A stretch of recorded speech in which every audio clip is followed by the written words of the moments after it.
Hey everyone, and welcome. Today we are tackling something that's, well, it's really personal and it's super important to so many people. We're going to explore the link between PCOD and motherhood and really get to the bottom of one of the biggest fears that comes with that diagnosis. So let's just dive right in. This is the big question, isn't it? It's the one that can cause so much stress and so much uncertainty. So in this explainer, we're going to cut through all the noise, all the stuff you read online, and look at the actual science and the facts to find a really clear answer.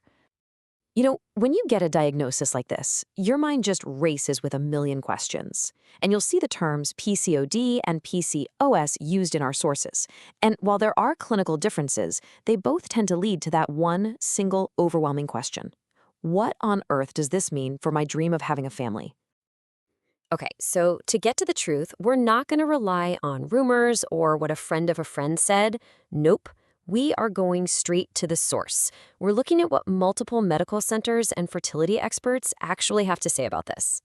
First up, check out this message from CCRM Fertility. What I love about this is that it acknowledges the challenge head-on, but then immediately pivots to the solution. It frames the issue not as a dead end, but as a problem that can be solved. It's all about action and hope. And then you've got the Cleveland Clinic, which adds another really powerful layer here. They're talking about this combination of personal empowerment, things you can do, like diet and exercise, working together with medical support. It shows you've got a whole toolbox to work with, from daily habits to advanced options. Okay, this one is huge. My Healthopedia comes right out and calls the fear a myth. And pay really close attention to their wording here. PCOD might delay things, but it does not deny them. That distinction is absolutely everything.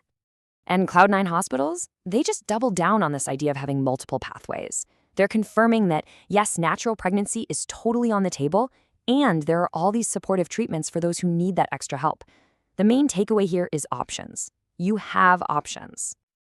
So, there you have it. We're seeing a clear pattern here, a consensus from multiple, credible experts.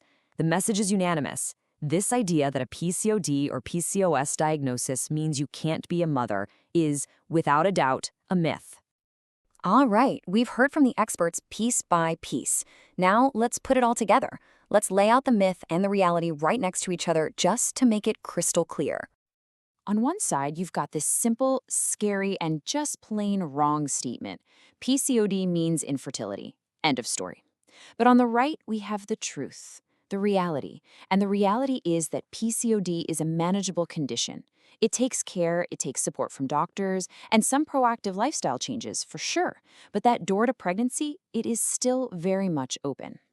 Clinical facts are one thing, but sometimes what you really need is to see what the path forward actually looks like. So let's shift from the data to a story of what a successful journey, guided by experts, can look like.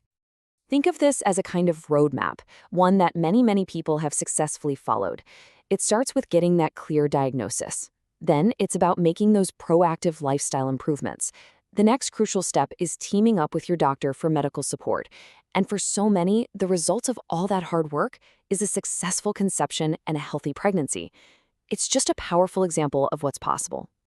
So, taking everything we've learned, from the expert consensus to that inspiring roadmap, let's just summarize the actionable toolkit of possibilities and solutions that are out there.